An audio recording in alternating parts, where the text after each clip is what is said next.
Oh, well, hello there. As we cruise toward our last installment of Hamlet, there's one more thing that we have to be sure that we understand, even from a distance. And if we were together today, we would be drawing all sorts of, I'm going to say it, really excellent Venn diagrams on the board. But since we're not, we'll have to diagram all the Venns on our own, and we'll be fine. Hey, by the way, what do you call a socially distanced Venn diagram? It's just two circles, 6 feet apart. I'll be here all week. So today's objective is learning what a foil is and then applying that concept to Hamlet. That's all we got to do. It's going to be a short lesson.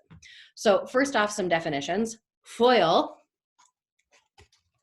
which I think we're all probably familiar with, is a metal that's been hammered into a thin sheet, like this aluminum foil that we might use to cover our leftovers in the fridge, or use to make an excellent hat for better internet signal, which is definitely how technology works. Tell everyone.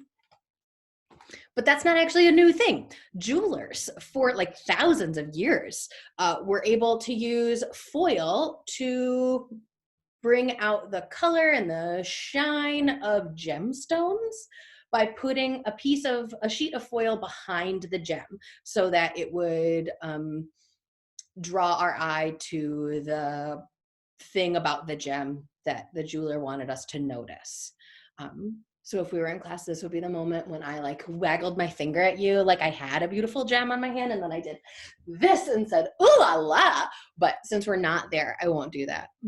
Because what's the point even? JK. You can see me right now. So in the land of literary analysis, we take our cues from these jewelers of yesteryear. And in literature, foil gets a similar definition. So in literature, and I'm using the definition from my, hold that thought, Bedford Glossary of Critical and Literary Terms, 2nd edition. In literature, a foil is a character who, by contrast with the main character, serves to accentuate or draw our attention to that character's distinctive qualities or characteristics. So a literary foil, like a jeweler's foil, draws our eye to the important qualities of one character by creating contrast that makes those qualities stand out. So we got it, right? But it's not actually as simple as it seems. So for two things to need their differences to get pointed out, they actually have to first be pretty similar. So think about this sentence and imagine or try to decide what is strange. You may like the Beatles, but I'll always prefer the ocean. Are the Beatles and the ocean competing? What category are they in together? Just like things that are big, things we can like, things that stretch from England to the US of A. There's no meaningful contrast. And because of that, or there's no meaningful contrast because there's no meaningful or apparent comparison. We've all heard the phrase, oh, you're comparing apples to oranges, but like those two things are at least still fruit. If there's no meaningful or apparent comparison, there can be no meaningful contrast. So let's apply this to our old pal Hamlet. If we take, for example, the grave digger who's digging Ophelia's grave in the most recent scene that you've read, if you're keeping up on the schedule, and Claudius, who's the king. He killed the other king who was his brother. He married Queen Gertrude. He's generally bad. You know these two characters. They are too wildly different to be effective foils. So it's like the foil exists over here and the gemstone exists over here, but if they're not actually together, we can't see the contrast in a meaningful way. So the gravedigger is funny. He's good at digging holes.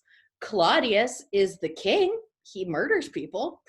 There's really no common ground. I mean, they're humans, they're men, they're alive in Denmark at the same time. These are just not enough things in common or meaningful enough things in common for us to call them foils.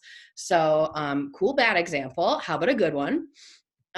So if we think about Gertrude and Ophelia, they are much more similar than Claudius and the gravedigger were to one another. So it's hard to say which of them is the central character or the gemstone in this analogy, and who is the foil, but it doesn't really matter quite yet. So first, let's think about the things that they share, the things that they have in common. They're both women. They're the only two women in the play. They love Hamlet. They try kind of weakly to talk sense into Hamlet or to get him to sort of save himself. Hamlet treats them like trash. They both suffer at the whims of the men who have power over them. Gertrude is suffering, like her husband got murdered by her now husband. She gets thrown around by her son. Ophelia suffers because Laertes and Polonius and Hamlet all yell at her at different times in the play. So they are suffering at the whims of the men who have power over them. They also might be in on their significant other's schemes, but they also might be innocent bystanders and have no idea what's going on. So one thing they have in common, actually, is that we don't really know what motivates either of them. They both also eventually die by their own hand, and we're not quite sure whether it was on purpose. So they have questionable deaths, and that feels very significant to me too. Now that I'm looking at this comparison, it's almost like the comparison itself is fruitful. Okay, so if we know the commonalities, then we can determine their differences and start to wring some meaning out of those differences. So you'll find in the lesson that I've posted on Buzz today, a table that sort of says like where Gertrude has this, Ophelia has that. I'm just gonna talk about those things, but you can look at that as a visual aid if you need it. So Gertrude is a queen, Ophelia is nobility, but lesser nobility for sure. Remember, Laertes and Polonius were both like, he's a prince, Hamlet can never love you, and that's because they're not in the same class system. Gertrude is also older than Ophelia. Ophelia is younger than Gertrude. Gertrude's married. Ophelia is unmarried. Gertrude has some power relative to Ophelia. She's the imperial jointress, remember? So she, the monarchy, we believe, sits with her. Ophelia has truly no power. Everyone gets to boss Ophelia around. Gertrude gets to keep her sanity. Ophelia does not keep her sanity. Gertrude gets to control sort of one conversation on the whole play, and that is the information about the death of Ophelia. She reveals what happened.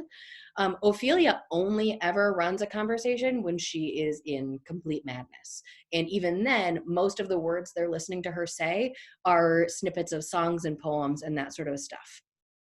So the point of this thing is, what do these differences reveal?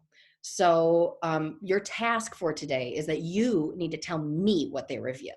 So given this comparison between these two characters, I want you to write a statement that says a statement about one of these characters in light of the other. Both of these characters are important enough to be the gem that gets a foil. So it doesn't matter to me which character you write about. But I want to know, now that we've compared and contrasted these two characters, what stands out and why is that meaningful? So there's like a silly sample in the lesson for today, and a place for you to type your statement once you've made a copy of this document.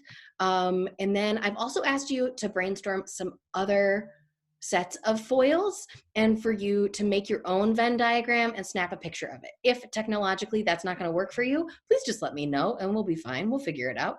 But that is what we've got cooking for today.